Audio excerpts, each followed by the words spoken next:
Hey guys, so welcome back to the channel. In this tech tutorial video we're going to show you how you can set a default font for your documents on LibreOffice Writer. So let us dive into this.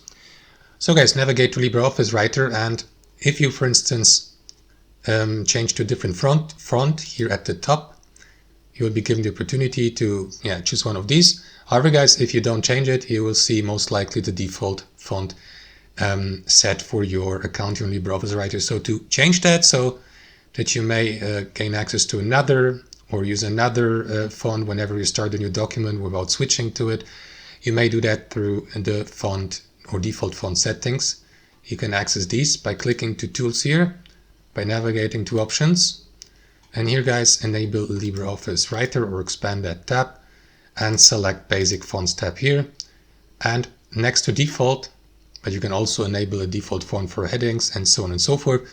Click into that menu, select the font you would like to go with, and that's it. You may also assign a default size in PT, clicking to apply, and that's it. And the default font will be changed here in that menu and also applied to your document. That's how it works. Thanks for watching, hope you enjoyed it, got some value from it, and we'll see you next time on our channel.